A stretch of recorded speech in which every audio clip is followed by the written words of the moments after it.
আমাদের মুক্তিযুদ্ধের ইতিহাসে এবং স্বাধীনতার ইতিহাসে সবচেয়ে বড় নাম কে এবং তার সমান কেউ আছে কিনা? আমি মনে করি সবচেয়ে বড় নাম শেখ মুজিবুর রহমান, এবং ওনার সমান কেউ আছে বলে আমি মনে করি না। এটা একদম ক্লিয়ার জবাব। কিন্তু এরপর যে কথাগুলো কথা বলতে চাই, আমেরিকাতে শেখ মুজিবুর রহমান বাংলাদেশের জন্য, আমি কিন্তু উনি না, আমি কাউকে তার খেতাব দিয়ে ডাকতে পছন্দ করি না। আমি অগ্নিকন্যা বলি না, আমি বঙ্গতাজও বলি না। সো এটাকে একটু অন্যভাবে না দেখাই উচিত হবে। তো আমরা বরং শেখ সাহেব, মুজিবর, এগুলো আমাদের অনেক কাছের শব্দ ছিল এক সময়, এটাই থাকা উচিত। তো যেটা বলছিলাম, উনি যা করেছেন তার চাইতে সম্ভবত, if I am not wrong, মানে বেশি না হলে সমান না, বরং কিছুটা বেশি হয়তো করেছিলেন জর্জ ওয়াশিংটন আমেরিকার জন্য। উনি মানুষকে অর্গানাইজ করার কাজ তো করেছিলেনই, তিনি যুদ্ধে নেতৃত্ব দিয়েছেন বহু জায়গায়। কিন্তু খেয়াল করব আমরা, আমেরিকাতে শেষ পর্যন্ত এটাও ডিবেট আছে, আমেরিকার ফাউন্ডিং ফাদার কতজন, 7 জন না 10 জন নাকি আরো বেশি? তাদের সেই বিখ্যাত 3টা চুক্তিতে যতজন সাইন করেছেন, কাজ করেছেন, সেই সংখ্যাও ধরার একটা টেন্ডেন্সি আছে ফাউন্ডিং ফাদার হিসেবে। সো এই ডিবেট শেষ হয় নাই। ওয়াশিংটনকে ফাদার অফ হিজ কান্ট্রি এরকম বলার একটা চর্চাও আছে, অনেকেই সেটা মানেন, আবার অনেকে মানেন না, which is very interesting. So ইতিহাসে কোন মানুষটাকে আমরা কতটুকু দেখব, কিভাবে দেখব, তাকে ফাদার অফ দ্য নেশন বলবো কিনা? খেয়াল করি, Washington father of the country, father of his country, কথাটা এভাবে বলা হয়। কিন্তু আমাদের নেশনের ফাদার উনি, এবং সেটা কোন নেশন? এটা কি বাঙালি নেশন? কারণ ওনারা বাঙালি জাতীয়তাবাদের কথা বলছেন। সো বাঙালি জাতি আরো বহু বহু পুরনো জাতি। আর যদি উনি বাঙালি জাতির পিতা হয়ে থাকেন, তাহলে কতগুলো প্রশ্ন তৈরি হয় যে আমাদের এই ভূমিতে তো সবাই বাঙালি না, এর মধ্যে অবাঙালি মানুষ আছেন, সংখ্যা যতই হোক না কেন। একটা আধুনিক লিবারেল রাষ্ট্র যেটা স্বপ্ন আমি দেখি, সেখানে সেইভাবে এদেরকে আদার করে দেয়া যায় না। সো আমি মনে করি যে মুক্তিযুদ্ধের ইতিহাসে আমরা যদি এখন সেই আলোচনাগুলো করি, নাম সমান না, কিন্তু গুরুত্বপূর্ণ নাম তাজউদ্দিন আহমেদ আছে। আপনি তাজউদ্দিন আহমেদের পরিবারের সদস্যদেরকে বিভিন্ন পদে নেওয়ার কথা বলছেন, কিন্তু তাজউদ্দিন আহমেদকে স্বীকৃতি দিতে সমস্যা কি ছিল? তাজউদ্দিন আহমেদকে যুদ্ধের সময় আমাদের অত্যন্ত টাফ একটা সময় নেতৃত্ব দেননি। আপাতমস্তক আওয়ামী লীগার ছিলেন, জেল হত্যা মামলায় জীবন দিয়েছেন। ডক্টর রহমান, আমি আপনার এই বক্তব্যের সাথে সম্পূর্ণ একমত। মানে আমার এই কথা বলতেও আমার কোনো আপত্তি নাই। আপনি যদি দুর্নীতির কথা দিয়ে বলেন, ক্ষমতার কুক্ষিগত করার কথা দিয়ে বলেন, এমনকি স্তুতিও কুক্ষিগত করার ক্ষেত্রে শেখ হাসিনার জুরি বাংলাদেশে মেলা ভার, এটাই ঐতিহাসিকভাবে এটা একটা অসম্ভব। কিন্তু আমি 1971 সালের পাটাতনে দাঁড়িয়ে আমি জর্জ ওয়াশিংটনের সাথে তুলনাটা যদি ডক্টর রহমান আপনি সবচেয়ে ভালো করতে পারবেন, হয়তো হাইন্ডসাইট আমরা যদি দেখি, জর্জ ওয়াশিংটন না থাকলেও হয়তো ব্রিটিশদের বিরুদ্ধে সেই উপনিবেশিকতা বিরোধী আন্দোলন হতো। কিন্তু শেখ মুজিবুর রহমানকে বাদ দিয়ে কি আসলে 1971 মুক্তিযুদ্ধ কোনো কিছু আসলে চিন্তা করা যায় কিনা? শেখ মুজিবুরকে রিপ্লেস করে কি এটা আর কখনো চিন্তা করা যায় কিনা? আমি ওই জায়গাটা থেকে দেখতে বলতেছি। মানে ব্যাপারটা তো আসলে ইতিহাসের পাকে চক্রেই একটা একক লোকের উপর এটা দায়টা বর্তাইছিল কিনা, সেইটা আমি দেখতে চাইতেছি। পরে সেটা এক্সিকিউশন ওয়াইজ তাজউদ্দিন সাহেব ভালো করেছে, সৈয়দ নজরুল ভালো করেছে, সে ঠিক আছে। জি না খালেদ ভাই, আমি কিন্তু আপনাকে এই কথা শুরুতে খুব স্পষ্টভাবে বলেছি। আমাকে যদি হিস্ট্রি যতটুকু আমি বোঝার চেষ্টা করেছি, জানার চেষ্টা করেছি, এখানে একটু বলে রাখা ভালো, অবজেক্টিভ হিস্ট্রি বলেও আসলে কিছু নাই। অবজেক্টিভ হিস্ট্রি আসলে কল্পনাতেই বসবাস করে। আমরা যা জানি কতগুলো সাবজেক্টিভ হিস্ট্রি, এর ভিত্তিতেও আমি বিভিন্ন দিক থেকে যখন বোঝার চেষ্টা করেছি, আমি সত্যিই মনে করি উনি সবচেয়ে বড় নাম। কিন্তু আমি প্রায় একটা কথা বলছি, এই ন্যারো ডাউন করার চাইতে আমাদের এই জাতির এই লড়াইয়ে দীর্ঘ সময় যারা তাদের জায়গা থেকে লড়াই করেছেন, মাওলানা ভাসানীর একটা দীর্ঘ লড়াই আছে। আমরা সময় নাই, উনি কি করেছেন অনেকেই জানেন, আমিও আমার যতদূর জানি বলতে পারবো। এরকম করে সিরাজুল আলম খানের গুরুত্বপূর্ণ রোল আছে এই মুভমেন্টে। ইভেন আমাদের 2 ছাত্র নেতা 7ই মার্চের ভাষণের আগে একজন ইশতেহার পাঠ করছেন, আর একজন পতাকা উত্তোলন করছেন, মানে কি সব দুঃসাহসী কাজ করছেন। এইরকম আরো অনেকজন মানুষ আছে যাদেরকে আমার মনে হয় একত্র করে, এবং আপনি যদি আমাকে ব্যক্তিগত মতামত দিতে বলেন এর মধ্যে কোন নামটা সবচেয়ে বড়, এটা আনডাউটেডলি আমার বিচার এটা শেখ মুজিবুর রহমান। এবং আমি এটুকু যোগও করতে চাই, আমি ইতিহাস যতদূর পড়েছি আমি ওইভাবে দেখিনি। আসলে আমার পারসেপশন হচ্ছে এই ভূমির স্বাধীনতা উনি চেয়েছেন আমি মনে করি না। কিন্তু যখন যুদ্ধ শুরু হয়ে গেল, এই জাতি, এই মুক্তিযোদ্ধারা এই যুদ্ধে নেমে গেছেন শেখ মুজিবুর রহমানকে নেতা মেনে। এটার জন্য জেনুইন ডকুমেন্টও আছে। আমরা অনেকগুলো ডকুমেন্টারিতে রিয়েল ফুটেজ দেখেছি যেখানে মুক্তিযোদ্ধারা অ্যাকশনে যাওয়ার আগে, অভিযানে যাওয়ার আগে তোমার নেতা আমার নেতা শেখ মুজিব স্লোগান দিচ্ছেন। সুতরাং এই যুদ্ধটা তার নামে হয়েছে, তিনিই প্রধান ব্যক্তিত্ব, নিয়ে কোনো কনফিউশনের কিছু নাই। কিন্তু উনি যদি না থাকতেন, আমরা 71 সালে স্বাধীন নাও যদি হতাম, আমাদের স্বাধীনতা যে আর হতো না আমি সেটা বিশ্বাস করি না। ওয়াশিংটনের রোল আমি আবারও বলছি, ওয়াশিংটনও যদি না থাকতেন আমিও একইভাবে মনে করি না যে সেই সময় না হয়ে এটা আরো পরে হতো। একইভাবে হতে পারতো। শেখ মুজিবুর রহমান 66 থেকে বিশেষ করে 6 দফার পর থেকে যেভাবে অবিসংবাদিত নেতায় পরিণত হয়েছিলেন, যেভাবে তিনি মানুষকে মোটামুটি তার সেই বিখ্যাত তর্জনী দিয়ে মানুষকে দিয়ে অনেক কিছু he became A cult, so এটা আমাদের ফ্যাসিলিটেট করেছে এবং 71-এ আমাদের স্বাধীন হওয়া হয়েছে। কিন্তু এটা যে উনি না থাকলে হতো না এবং কিছুদিন পরও হতো না আমি মনে করি না, কারণ পাকিস্তান একটা অস্বাভাবিক স্টেট ছিল, এই দুই প্রান্তে দুটো স্টেট একসাথে থাকতে পারতো বলে আমি বিশ্বাস করি। ডক্টর জাহিদুল, ভারত হিন্দু সেভিয়ার কিনা, মানে ভারত হিন্দুদেরকে সেভ করতে পারছে কিনা, তখন আপনি আওয়ামী লীগের সময়ের ঘটনা বলছেন। আমি একটা উদাহরণ দিতে পারি যেটা সবচেয়ে গুরুত্বপূর্ণ। মানে মিস্টার বেনজির, পুলিশের আইজিপি, গোপালগঞ্জে হিন্দুদের সম্পত্তি দখল করেছেন শত শত বিঘা। ওই সময় মানে এই তথ্য মানে আওয়ামী লীগ সরকারের কেউ জানতো না, বা ভারতের কেউ জানতো না, কিংবা হিন্দু বৌদ্ধ খ্রিস্টান ঐক্য পরিষদের কেউ জানতো না। এটা হতে পারে তারা সেভ করে নেই। ভারত আসলে হিন্দুদেরকে সেভ করবে আমি মনে করি না। একটু খেয়াল করি আমরা, হাসরত রাশাদ যে আলোচনাটা করলো, রাশা যে আলোচনাটা করে যে সে রাশান ভাষাভাষীদের সেভিয়ার, এটা আসলে তার ইচ্ছে না, এটাকে সে ব্যবহার করে তার স্ট্র্যাটেজিক স্বার্থ ফুলফিল করার জন্য। একটা ছোট উদাহরণ দিতে পারি। রাশা ক্রাইমিয়া দখল করার পর 2014 সালে ডনবাসের দুটো এরিয়া দোনেস্ক এবং লুহান্সকে ইনসার্জেন্সি, ইউক্রেনের দিক থেকে বলা যায় রাশান ভাষাভাষীদের সাথে লো ইন্টেন্সিটি একটা সিভিল ওয়ার চলতে থাকে ইউক্রেনিয়ানদের সাথে। তো ওই দুইটাতে রাশান ভাষাভাষী মেজরিটি, কিন্তু রাশা যখন অ্যানেক্স করলো ওই দুইটার সাথে আরো দুটো অবলাস্ট তারা অ্যানেক্স করেছে, খেরসন এবং জাপোরিজিয়া।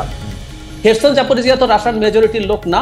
আপনি ম্যাপের দিকে যদি তাকান, ওই ডনবাসের দুটো আর মাঝের দুটো না হলে ক্রাইমিয়ার সাথে ল্যান্ড ব্রিজটা তৈরি হয় না, এবং ক্রাইমিয়া কোনোদিন রাশা ছাড়বে না, কারণ এটা তার ওয়ার্ম ওয়াটার একটা পোর্ট আছে, তার ফ্লিট আছে, নেভাল ফ্লিট আছে। সো ও আসলে ওই বয়ানটা ব্যবহার করেছে তার একটা স্ট্র্যাটেজিক স্বার্থ ফুলফিল করার জন্য। ভারত ঠিক এই কাজটা করছে। ভারত হিন্দুদের যদি সেভিয়ার হয়ে থাকে, আপনি রানা দাশগুপ্ত বা হিন্দু খ্রিস্টান ঐক্য পরিষদের যে কথা বলেছেন, আমাদের হাতে প্রচুর ডেটা আছে, তারা সংবাদ সম্মেলন করে বলছেন যে একই রকম অত্যাচার অন্যায় হিন্দু সম্প্রদায়ের উপরে হচ্ছে। আমি আবারও বলছি, জনাব বেনজির শত শত বিঘা জমি কোটালীপাড়ার আশপাশে দখল করেছেন, তো এই কথা কেন জানা যায়নি, সেটা নিয়ে কিছু করেনি কেন? তো তার মানে ভারত আসলে তখন কি কোনো স্টেটমেন্ট ছিল, কোনো কথা ছিল কোনো ইস্যুতে? এখন কথা হচ্ছে, তার মানে এখন তার স্ট্র্যাটেজিক প্রয়োজন হয়েছে হিন্দু সম্প্রদায়কে ব্যবহার করা। সুতরাং সে এটা ব্যবহার করছে তার প্রয়োজন মতো, এবং বিগ পাওয়ার গুলো আসলে এভাবেই করে। এটাও খুব অভাবনীয় কোনো ঘটনা। ভারত কেন এত এথিক্যালি, আমি শুধু ডক্টর রহমানের সাথে যুক্ত করতে চাই যে গত 15 বছর আওয়ামী লীগ ক্ষমতায় থাকার সময় হিন্দুদের বাংলাদেশ ছেড়ে চলে যাওয়ার হার অতীতের কোনো সময়ের থেকে কম ছিল না, বরং কিছু ক্ষেত্রে হয়তো বেশি ছিল। তারা অত্যাচারিত হয়েছে, এতে কোনো সন্দেহ নাই। বেনজির আহমেদের খুবই লাকসই উদাহরণ ডক্টর রহমান দিয়েছেন, যে মানে এবং মজার ব্যাপার হচ্ছে ডক্টর রহমান বেনজির কিন্তু কোনো কিছু লুকিয়ে করেন নাই, তিনি সাইনবোর্ড লাগিয়ে মানে প্রতিটা জিনিস কিন্তু প্রকাশ ছিল, প্রতিটা জিনিস কিন্তু প্রকাশ ছিল, মানে কোনো ইনভেস্টিগেটিভ রিপোর্টের দরকার ছিল না কিন্তু তাকে এটি সামনে নিয়ে আসা। Sorry doctor Rahman. একদম তাই, ভেরি ফাইন, আমি খুব চমৎকার ভাবে যোগ করেছেন। তো ওই যে বললাম, তাহলে দরকার কি? ভারতের স্ট্র্যাটেজিক স্বার্থ হচ্ছে আওয়ামী লীগকে ক্ষমতায় রাখা। আওয়ামী লীগকে ক্ষমতায় শুধু বললে ভুল হবে, আওয়ামী লীগকে নির্বাচন ছাড়া ক্ষমতায় রাখা। আমি প্রায় একটা কথা বলি, 2008 সালের আওয়ামী লীগ যেটা মোটা দাগে একটা ভালো নির্বাচন দিয়ে ক্ষমতায় এসেছিল, তারও ভারতের বিরুদ্ধে বেশ কিছু গাটস দেখানোর এক্সাম্পল আমাদের সাথে আছে। সেই সরকারটাই পারেনি 14 পর থেকে আর। সো ভারত চায় অনির্বাচিত একটা আওয়ামী লীগ। এটা যদি আওয়ামী লীগ ছাড়া অন্য কোনো দলও ভারতের হয়ে এই কাজটা করতে চায়, সে তাকে ক্ষমতায় রাখবে। ওকে, এখন যেহেতু আওয়ামী লীগ চলে গেছে, এখন যেহেতু এমন একটা সরকার এসছে, আমি আপনার সাথে একটা জায়গায় একটু দ্বিমত করবো যে ডক্টর ইউনূসের, আপনার যে পরের প্রশ্নটা ছিল, ডক্টর ইউনূসের যে স্ট্যান্স, আমি নিশ্চিতভাবেই যিনি রাজপথে যেরকম আলোচনা হয়, রাজপথে যে স্লোগান হয়, বন্যায় যদি মানুষ মরে চিকেন নেক থাকবে না রে, চিকেন নেক আমি এই করব সেই করব, এগুলো কোনোদিন কোনো সরকারি ভাবে পলিসি হতে পারে না, হয় না। কিন্তু ডক্টর ইউনূস বিরাট একটা শিফট করেছেন। আমি বলবো এই কারণেই ডক্টর ইউনূসের সরকারকে পছন্দ করছেন না। আমি একটু ধারাবাহিকভাবে কয়েকটা তথ্য দর্শকদেরকে স্মরণ করিয়ে দেই। প্যারিসে বসে শপথ নেওয়ার আগেও ডক্টর ইউনূস ইন্ডিয়ান মিডিয়ার সাথে ইন্টারভিউ দিয়েছেন। সেখানে উনি টিপিক্যাল যেসব প্রশ্ন আছে খুবই শক্তভাবে উনি এগুলো জবাব দিয়েছেন। জঙ্গিবাদ বাড়বে কিনা, শেখ মুজিবুর রহমানের স্ট্যাচু ভেঙে ফেলা, এগুলো নিয়ে উনি ফিরে আসার পর পিটিআই এর সাথে যে সাক্ষাৎকার দিয়েছেন খুবই স্ট্রংলি, এবং খুব মজার ব্যাপার, বাংলাদেশ এখন যা যা করছে, আমাদের প্রত্যেকটা border killing a strong protest করছে তাদের হাই কমিশনে। জনাব অমিত শাহ বাংলাদেশিদেরকে উল্টো ঝুলিয়ে সোজা করে ফেলবেন, এই অমিত শাহ যখন টার্মাইট বলেছিলেন শেখ হাসিনার আমলে, আমরা অফিসিয়ালি কোনো প্রটেস্ট করিনি, এখন করছি। সো আমি কোনোভাবেই মনে করি না ডক্টর ইউনূস একই জায়গায় আছেন। কিন্তু আপনি নিশ্চয়ই এটা বোঝেন যে একটা সরকার যখন ক্ষমতায় থাকে, তিনি যখন দায়িত্বে থাকেন, ভারতের মতো একটা দেশকে, আমি বহুবার একটা কথা বলি যে ভারতের সাথে আমরা আসলে, আমার ব্যক্তিগত অপিনিয়ন, শত্রুতার কোনো স্কোপ নাই, এটা আমরা যেমন বুঝি ভারতকেও আসলে এটা বুঝতে হবে। সো বর্তমান সরকার এই একটা জায়গায় যথেষ্ট গার্ডস দেখিয়েছেন, কোনো জায়গায় ধরুন ইলিশ পাঠানো নিয়ে কেউ সমালোচনা করছেন। ডিপ্লোমেসি কিন্তু এরকমই, আপনি 5টা টাফ কথা বলবেন, দু একটা জায়গায় আমার মনে হয় ডক্টর রহমান আমি এই সরকারের পররাষ্ট্রনীতি যা দেখি, সেই পররাষ্ট্রনীতির মধ্যে আমি দেখি যে আওয়ামী লীগ সরকার, আপনি ঠিকই বলেছেন, আওয়ামী লীগ সরকার কোনো শক্ত প্রতিবাদ জানানে, অফিসিয়ালি অনেক বিষয়ে যেগুলিতে কথা বলা দরকার ছিল সেগুলি কথা বলে না, কিন্তু বাকি সবকিছু আছে সেম। যেমন এই সরকার আসার পরেই আমি মনে করেছিলাম যে অর্থনৈতিক দিক দিয়ে এই সরকারের উদ্যোগে চীনের সাথে কোনো রকম কোনো বড় চুক্তি হবে, বড় কোনো বিষয়ে নিয়ে কোনো একটা আন্ডারস্ট্যান্ডিং হবে, মানে যা কিছু বাণিজ্যের ক্ষেত্রেও রপ্তানির ক্ষেত্রেও যারা এখানে কাজ করছে, ইন্ডিয়ান যে অভিযোগগুলো আমরা করে আসতেছিলাম সেগুলির ক্ষেত্রে কিন্তু সেরকম কোনো কিছু কিন্তু আমরা দেখি নাই। অর্থনীতি এবং রাজনৈতিক ক্ষেত্রে বড় কোনো মানে যেটাকে আমি আসলে বলি, সেই বুলিগুলি ছাড়া নতুন কোনো কিছু হয়েছে কিনা আমার ঠিক জানা নাই। আপনি নিশ্চয়ই এটা জানবেন। আপনি যদি আমরা আসলে মানে আরো অনেক প্রশ্ন আছে, আপনি যদি একটু বলেন যে এগুলি তো আপনি পরিবর্তন দেখেন কিনা। পরিবর্তন দেখেন আমি এটা দেখতে চাই, সেটা হলো ডক্টর ইউনূস স্যার পিটিআই এর যে ইন্টারভিউ ছিল সেখানে খুব স্পষ্টভাবে তিনি একটা কথা বলেছিলেন, ভারতের সাথে হওয়া চুক্তিগুলো, এমওইউ গুলো এবং চুক্তিগুলো পুনর্মূল্যায়ন করবেন। আমরা রিসেন্টলি খেয়াল করছি, এটা একটু বলা জরুরি, আমাদের অত্যন্ত অসম একটা চুক্তি হয়েছিল আদানির সাথে গোড্ডা পাওয়ার প্ল্যান্ট চুক্তি। সেটা নিয়ে এখন রয়টার্সেও রিপোর্ট হয়েছে যে এটার মধ্যে আমাদের ছেড়ে চলে যাওয়ার, মানে বেরিয়ে যাওয়ার ক্লজ নাই, এবং আমরা যদি বেরিয়ে যাই $12 বিলিয়ন ক্যাপাসিটি চার্জ পুরোটা দিতে হবে, এবং এই সময়ের মধ্যে যত বিদ্যুতের যে চার্জ তা 34% দিতে হবে। এইরকম অসম চুক্তি হয়েছে। সো এইটা এছাড়া আমরা একটু সময় নেব, কারণ চুক্তিগুলো পুনর্মূল্যায়ন করা হচ্ছে। আমি এটা নিজেও দেখার জন্য অপেক্ষা করছি।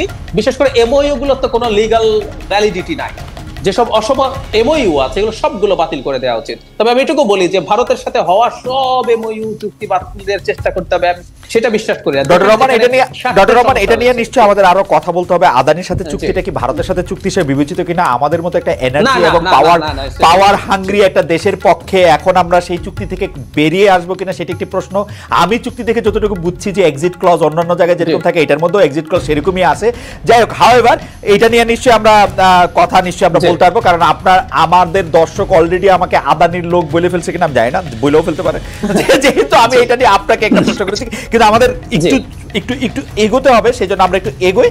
আমরা হাসান আব্দুল্লাহ আপনার কাছে একটা জিনিস যোগ করে রাখি, ভারতের সাথে কোন রকম সমস্যা মানে চায়নার সাথে এক্সট্রা রিলেশনশিপ আমি বিশ্বাস করি না। আমি দেখানোর জন্য যেমন পাকিস্তানের ভিসা লাগবে না, মানে পররাষ্ট্রনীতি তো অনেকটা পারসেপশন, সেই পারসেপশনটা প্রতিষ্ঠা করার জন্য বলছিলাম।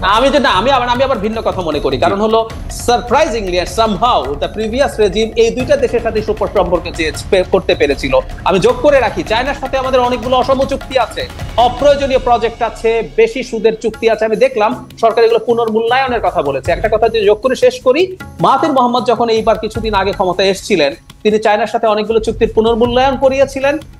সেগুলো ঋণ শোধ করার টেনিউর বাড়ানো হয়েছে, সুদের হার কমানো হয়েছে, ব্যয় কমানো হয়েছে। সো চীনের সাথে এটা করা দরকার বলে আমি বিশ্বাস করি। কিন্তু ফ্যাক্ট রিমেন্স, ডক্টর রহমান, আলোচনার জন্য শুধু আমি কথাটা বলে রাখি, এই জুলাই মাসের 9 তারিখেই শেখ হাসিনাকে চীন থেকে সফর একদিন সংক্ষিপ্ত করে চলে আসতে হয়েছিল, যেটি নিয়ে আসলে সাবেক পররাষ্ট্রমন্ত্রী অনেক আজেবাজে কথা বলেছেন যে মেয়েকে জ্বরের জন্য এই সেই। কিন্তু আধুনিক, মানে আপনি যেহেতু ভূ রাজনীতি বিশ্লেষণ করেন, এগুলি দেখেন, ডিপ্লোমেসি, মানে আমি আর শুনি নাই কিন্তু কোন রাষ্ট্রপ্রধান বন্ধু প্রতিম কোন রাষ্ট্র থেকে যুদ্ধ না লাগলে একদিন